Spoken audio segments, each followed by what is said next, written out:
आज हम सुनेंगे कहानी इंस्पेक्टर माता दिन चांद पर, जो कि एक व्यंग्य कहानी है।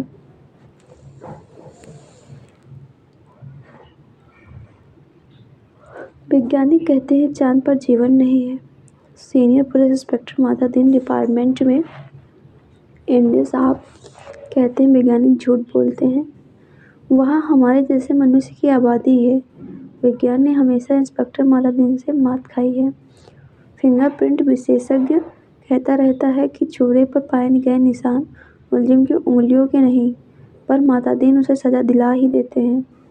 माता दिन कहते हैं ये वैज्ञानिक केस का पूरा इन्वेस्टिगेशन नहीं करते हैं।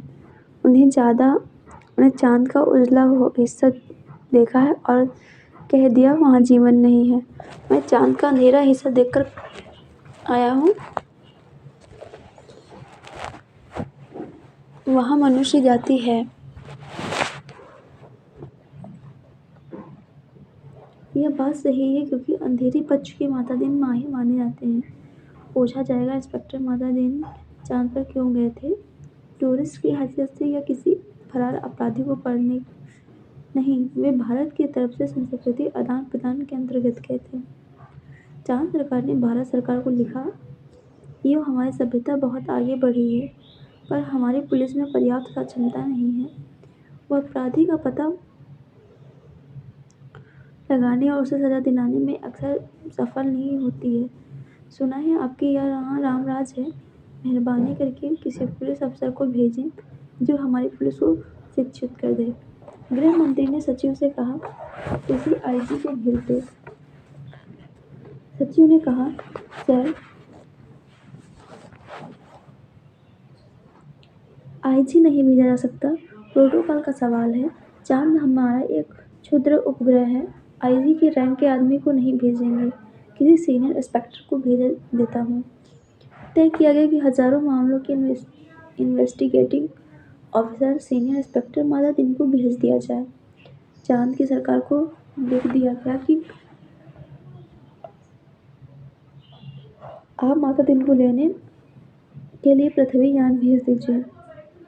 पुलिस मंत्री ने माता दिन को बुलाकर कहा, तुम भारतीय पुलिस की उज्जवल परंपरा की दूत की हैसियत से जा रहे हो। ऐसा काम करना कि सारी अंतरिक्ष में डिपार्टमेंट की ऐसे जय जयकार हो कि पीएम प्रधानमंत्री को भी सुनाई पड़ जाए। माता दिन की यात्रा का दिन आ गया। एक यान अंतरिक्ष अड्डे पर उतरा। माता दिन सबसे विदा लेकर यान की तरफ बढ़े और धीरे धीरे कहते जा रहे थे, प्रवेश नगर की जय सभी काजा, हृदय राग कौशलपुर राजा। यान के पास पहुंचकर माता दिन ने मुंशी अब्दुल गफूर को पुकारा। मुंशी गफूर ने एड़ी मिलाकर सैल्यूट फटकारा। बोला, जी पैक्सा, आप एफआईआर रख दी है? जी पैक्सा, और रोजाना मच्छी का नमूना? जी पैक्सा। वे यान में बैठने लगे। हवलदार बलभद्र को बुलाकर कहा, हमारे घर में जचकी की बगत अपने खटला अर्थात पत्नी को मदद के लिए भेज देना। बलभद्र जी ने कहा, जी पैक्सा। गफूर ने कहा, आप बेफिक्र रहें पैक्सा, मैं अपने आप मकान यानी पत्नी को भी भेज दूंगा खिदमत के लिए। माता दिन ने यान के चालक से पूछा, ड्राइविंग लाइसेंस है? जी है साहब। और गाड़ी में बत्ती ठीक है? जी ठीक है। माता दिन ने कहा, सब ठीक ठाक होना चाहिए, वरना हरामजादे का बीच में अंतरिक्ष में चालान कर दूंगा। चंद्रमा से आए चालक ने कहा, हमारे यहाँ आदमी इस तरह नहीं बोलते। माता दिन ने कहा, जानता हूँ वे तुम्हारी पुलिस कमजोर है, अभी मैं उसे ठीक करता हूँ। माता दिन यान में कदम रखे ही रहे थे कि हवलदार राम सजीवन भागता हुआ आया। बोला, पैक्सा, एसपी साहब के घर से कहें है कि चांद से एड़ी चमकाने का पत्थर लेते आना। माता दिन खुश होगी, बोले, कह देना भाई साहब से, जरूर लेता आऊँगा। वे यान में बैठे और यान उड़ चला। पृथ्वी के वायुमंडल से बाहर यान निकला ही था कि माता दिन ने चालक से कहा, अबे हॉर्न क्यों नहीं बजाता? चालक ने जवाब दिया कि आसपास लाखों मील में कुछ नहीं है। मालतीन ने डांटा, मगर रूल इज रूल। हॉर्न बजाता चल चालक अंतरिक्ष में हॉर्न बजाता हुआ यान को चांद पर उतार लाया। अंतरिक्ष अड्डे पर पुलिस अधिकारी माता दिन के स्वागत के लिए खड़े थे। माता दिन रौब से उतरे और उन अफसरों के कंधों पर नजर डाली। वह किसी स्टार नहीं थे, फीते भी किसी के नहीं लगे थे, लिहाजा माता दिन ने एड़ी मिलाना और हाथ उठाना जरूरी नहीं समझा।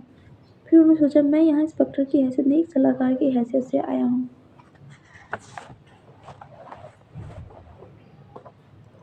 माता दिन को वो लोग लाइन में ले गए और एक अच्छे बंगले में उन्हें टिका दिया। एक दिन आराम करने के बाद माता दिन ने काम शुरू कर दिया।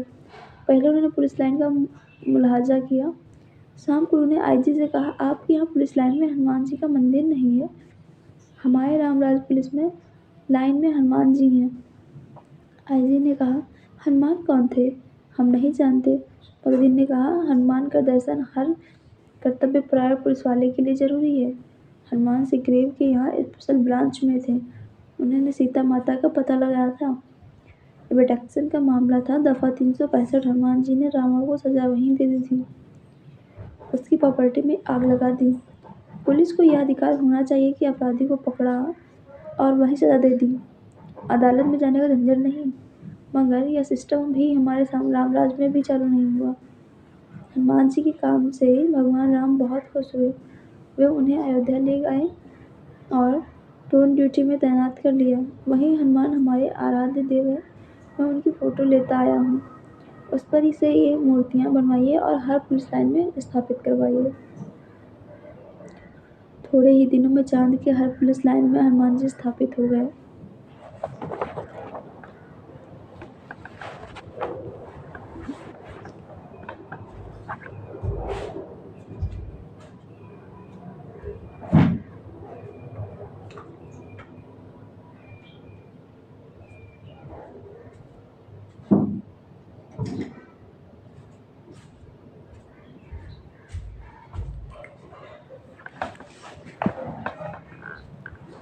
माता जी उन कानूनों का अध्ययन कर रहे थे जिनसे उनकी पुलिस लापरवाह और अलाल हो गई थी।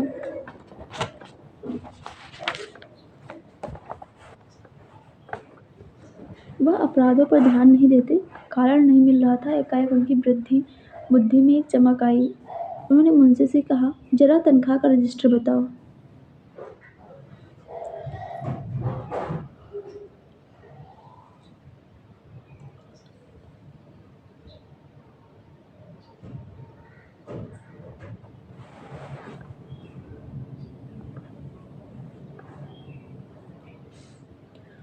शाम को उन्होंने पुलिस मंत्री से कहा, मैं समझ गया कि आपके पुलिस मुस्तैद क्यों नहीं आए हैं। आप इतनी बड़ी तनख्वाह देते हैं, इसीलिए सिपाही को 500, थानेदार का 1000। ये क्या मजाक है? आखिर पुलिस अपराधी को क्यों पकड़े?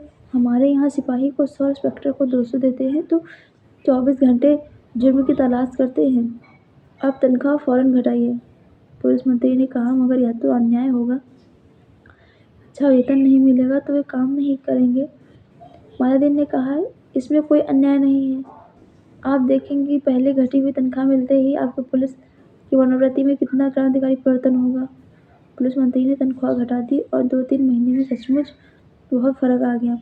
पुलिस एकदम मुस्तैद हो गई, सोते से एकदम जाग गई, चारों तरफ नजर रखने लगी। अपराधियों को दुनिया में घबराहट छा गई। पुलिस मंत्री ने तमाम थानों के रिकॉर्ड बुलाकर देखे। पहले से कई गुने अधिक केस रजिस्टर हुए थे। उन्होंने माता दी से कहा, मैं आपकी सोच की तारीफ करता हूँ। आपने क्रांति कर दी, पर यह हुआ किस तरह? माता दी ने समझाया, बात बहुत मामूली है। कम तनख्वाह दोगे तो मुलजिम की गुजर नहीं होगी। 100 रुपये में सिपाही बच्चों को नहीं पाल सकता तो 200 में इंस्पेक्टर ठाट बाट नहीं मेंटेन कर सकता। उससे ऊपरी आमदनी करनी ही पड़ेगी और आमदनी तभी होगी जब वह अपराधी को पकड़ेगा। गरज कि वह अपराध को पर नज़र रखेगा, सचेत, कर्तव्यपरायण और मुस्तैद हो जाएगा। हमारे राम राज्य की स्वच्छ और सक्षम शासन का यही रहस्य है। चंद्रलोक में इस चमत्कार की खबर फैल गई। लोग माता दिन को देखने आने लगे कि वह आदमी कैसा है जो तनख्वाह कम करके साथ क्षमता ला देता है। पुलिस के लोग भी खुश थे। वह कहते थे, गुरु आप इधर ना पधारते तो हम सभी कोरी तनख्वाह से ही गुजर करते रहते। सरकार भी खुश थी कि मुनाफे को बजट बनने वाला था। आधी समस्या हल हो गई।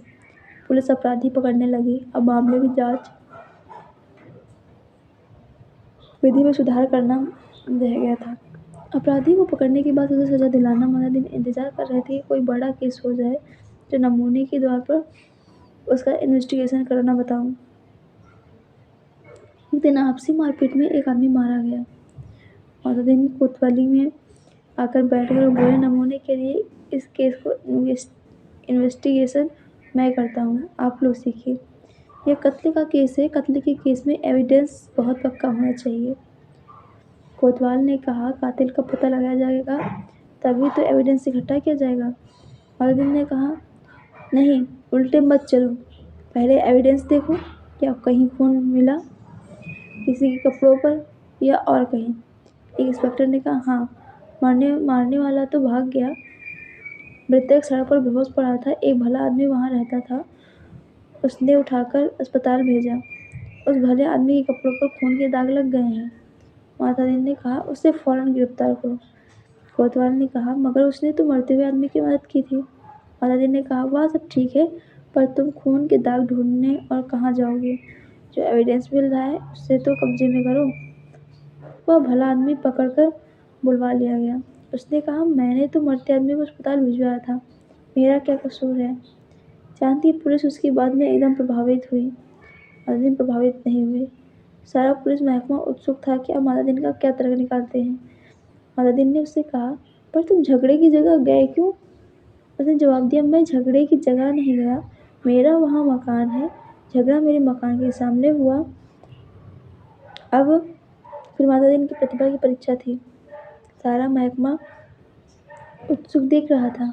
माता दिन ने कहा, मकान तो ठीक है, पर मैं पूछता हूँ, झगड़े की जगह जाना ही क्यों?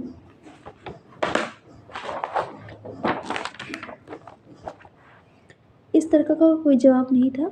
वह बार-बार कहता, मैं झगड़े की जगह नहीं गया, मेरा वही मकान है। माता दिन उसे जवाब देती, तो ठीक है, पर झगड़े की जगह जाना ही क्यों?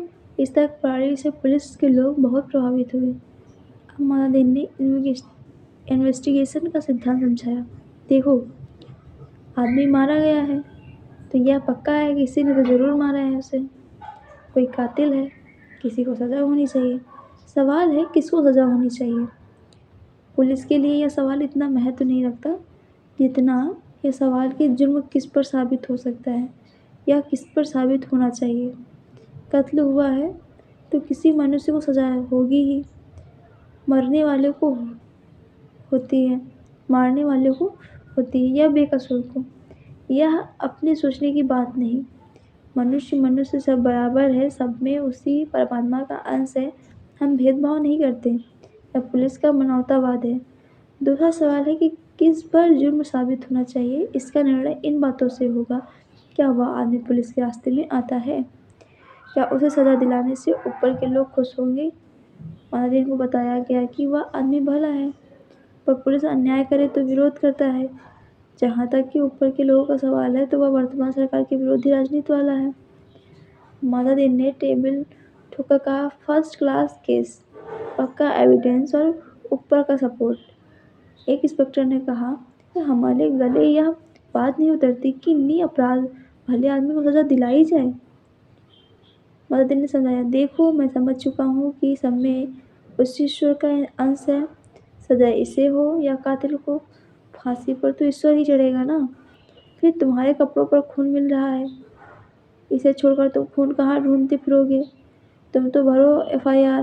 माता दिन जी ने एफआईआर भरवा दी। वक्त ज़रूरत के लिए जगह खाली छुड़वा दी। दूसरे दिन पुलिस कोतवाल ने कहा, गुरुदेव, हमारी तो बड़ी आफत है। तमाम भले आदमी आते हैं और कहते हैं कि उस बेचारे बेकसूर को क्यों फंसा रहे हो। ऐसा तो चंद्रलोक में कभी नहीं हुआ। बताइए हम क्या जवाब दें? हम तो बहुत शर्मिंदा हैं। माता दी ने कोतवाल से कहा, घबराओ मत। शुरू शुरू में इस काम में आदमी को शर्म आती है, आगे तुम्हें बेकसूर को छोड़ने में शर्म आएगी। हर चीज़ का जवाब है। अब आपके पास जो आए उसे कह दो, हम जानते हैं वह निर्दोष है, पर हम क्या करें, यह सब ऊपर से हो रहा है। कोतवाल ने कहा, तब वे एसपी के पास जाएंगे। माता दी बोले, एसपी भी कह देंगे कि ऊपर से हो रहा है, तब आईजी के पास शिकायत करेंगे, आईजी भी बोल देंगे कि ऊपर से हो रहा है, तब वे लोग पुलिस मंत्री के पास जाएंगे, पुलिस मंत्री भी कहेंगे भैया मैं क्या करूं, या ऊपर से हो रहा है, तो प्रधानमंत्री के पास जाएंगे, प्रधानमंत्री भी कहेगा मैं जानता हूँ कि वह निर्दोष है, पर यह ऊपर से हो रहा है। कोतवाल ने कहा, तब वे अर्जुन ने कहा, तब क्या, तब वे किसके पास जाएंगे, भगवान के पास ना, मगर भगवान से पूछकर वापस कौन लौट सका है। कोतवाल चुप रह गया, वह इस महान प्रतिभा से चमत्कृत था। माता ने कहा, एक मुहावरा ऊपर से हो रहा है हमारे देश में 25 सालों से सरकारों को बचा रहा है, तुम सीख लो। केस की तैयारी होने लगी। माता दी ने कहा, अब 4 से 6 चश्मदीद गवाहों लाओ। कोतवाल, चश्मदीद गवाह कैसे मिलेंगे, जब किसी ने उसे मरते देखा ही नहीं, तो चश्मदीद गवाह कोई कैसे होगा। माता दी ने सिर ठोक लिया, किन बेवकूफ़ों के बीच फंसा दिया। और मंटी ने, इन्हें तो ABCD भी नहीं आती। लगा कहा, चश्मदीद गवाह किसे कहते जानते हो, चश्मदीद गवाह वह नहीं जो देखे, बल्कि वह जो कहे मैंने देखा। कोतवाल ने कहा, ऐसे कोई क्यों कहेगा। ने कहा कि कहेगा, समझ में नहीं आता, कैसे डिपार्टमेंट चलाते हो। अरे, चश्मदीद गवाहों की लिस्ट पुलिस के पास में ही रहती है, जहाँ ज़रूरत हुई उन्हें चश्मदीद गवाह बना दिया जाता है। हमारे यहाँ ऐसे आदमी हैं जो साल में 300-400 वारदात की चश्मदीद गवाह होते हैं। हमारी अदालत भी मान लेती है कि इस आदमी में कोई भी देवी शक्ति है, जिससे जान लेता है कि अमुक जगह वारदात होने वाली है और वहाँ पहले से पहुँच जाता है। मैं चश्मदीद गवाह बनाकर देता हूँ। 8 से 10 उठाईगिरों को बुलाओ जो चोरी, मारपीट, गुंडागर्दी करते हों, जुआ खेलते हों या शराब उतारते हों।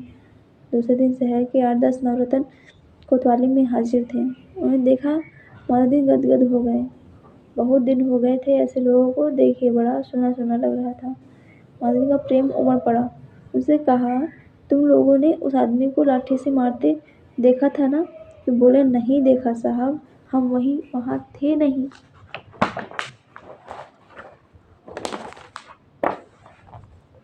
माता दी जानते थे यह पहला मौका है।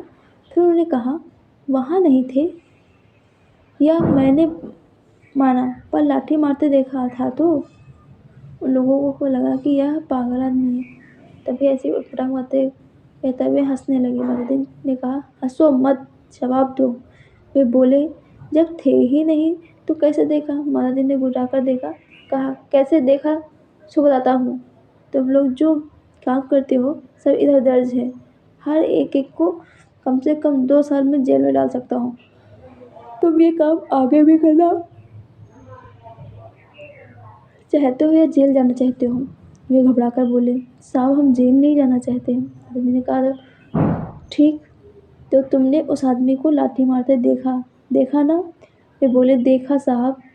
बाद में घर से निकला और जो लाठी मारना शुरू किया तो वह बेचारा बेहोश होकर सड़क पर गिर पड़ा। माता दी ने कहा, ठीक, आगे भी ऐसी वारदातें देखोगे। बोले, साहब जो आप कहेंगे सो देखेंगे। कोतवाल इस चमत्कार से थोड़ी देर को बेहोश हो गया। होश आया तो माता दी के चरणों पर गिर पड़ा। माता दी ने कहा, हटो, काम करने दो। कोतवाल पाँव से लिपट गया, कहने लगा, मैं जीवन भर श्री चरणों में पड़ा रहना चाहता हूँ। माता दी ने आगे की सारी कार्यप्रणाली तय कर दी। FIR बदलना, बीच में पन्ने डालना, रोज मचाना, बदलना, गवाहों को तोड़ना, सब सिखा दिया। उस आदमी को 20 साल की सजा हो गई। चांद की पुलिस शिक्षित हो चुकी थी। धड़-धड़ केस बनने लगी और सजा होने लगी। चांद की सरकार बहुत खुश थी। पुलिस की ऐसी मुस्तैदी भारत सरकार के सहयोग का नतीजा था। चांद की संसद ने धन्यवाद का प्रस्ताव पास किया। एक दिन माता दी का सार्वजनिक अभिनंदन किया गया। वे फूलों से लदे खुली जीप पर बैठे थे। आसपास जय जयकार करते हुए हजारों लोग वे हाथ जोड़कर अपने गृहमंत्री के स्टाइल में जवाब दे रहे थे। जिंदगी में पहली बार ऐसा कर रहे थे, इसीलिए थोड़ा अटपटा लग रहा था। 26 साल पहले पुलिस में भर्ती होते वक्त किसने सोचा था कि एक दिन दूसरे लोक में उनका भी ऐसा अभिनंदन होगा। वे पछताए। अच्छा होता कि इस मौके के लिए कुर्ता टोपी और धोती ले आता। भारत के पुलिस मंत्री टेलीविजन पर बैठे या दृश्य देख रहे थे और सोच रहे थे, मेरी सद्भावना यात्रा के लिए वातावरण बन गया है। कुछ महीने निकल गए। एक दिन चांद की संसद का विशेष अधिवेशन बुलाया गया। बहुत तूफान खड़ा हुआ। गुप्त अधिवेशन था, इसीलिए रिपोर्ट प्रकाशित नहीं हुई। पर संसद की दीवारों से टकराकर कुछ शब्द बाहर आए। सदस्य एक दूसरे से चिल्ला रहे थे, कोई बीमार बाप का इलाज नहीं कराता, डूबते बच्चों को कोई नहीं बुझाता, जलते मकान की कोई आग नहीं बुझाता, आदमी जानवर से बदतर हो गया है, सरकार फौरन इस्तीफा दे। दूसरे दिन चांद के प्रधानमंत्री ने माता दिन को बुलाया और माता दिन ने देखा वे एकदम बूढ़े हो गए थे। लगा ये रात कई रात सोए नहीं हैं। प्रवासियों को प्रधानमंत्री ने कहा, माता दिन जी, हम आपके और भारत सरकार के बहुत आभारी हैं। आप आप कल देश वापस लौट जाइए। माता दिन ने कहा, मैं तो टर्म खत्म करके ही जाऊंगा। प्रधानमंत्री ने कहा, आप बाकी टर्म का वेतन ले जाइए, डबल ले जाइए, तिबल ले जाइए। दादी ने कहा, हमारा सिद्धांत है, पैसा नहीं काम प्यारा है। आखिर चांद के प्रधानमंत्री ने भारत के प्रधानमंत्री को एक गुप्त पत्र लिखा। चौथे दिन माता दिन को वापस लौटने के लिए आईजी का ऑर्डर मिल गया। उन्होंने एसपी साहब के घर के लिए एड़ी चमकाने का पत्थर याद में रखा और चांद से विदा हुए। उन्हें जाते देख पुलिस वाले रो पड़े। बहुत अरसे तक यह रहस्य बना रहा कि आखिर चांद में ऐसा क्या हो गया कि माता दिन जी को इस तरह एकदम लौटना पड़ा। चांद के प्रधानमंत्री ने भारत के प्रधानमंत्री को क्या लिखा था? एक दिन वह पत्र खुल ही गया। उसमें लिखा था, इंस्पेक्टर माता दिन की सेवाएं हमें प्रदान करने के लिए अनेकों बार धन्यवाद, पर अब आप इन्हें फौरन बुला लें। हम भारत को मित्र देश समझते थे, पर आपने हमारे साथ शत्रुता व्यवहार किया। हम भले लोगों ने से विश्वासघात किया।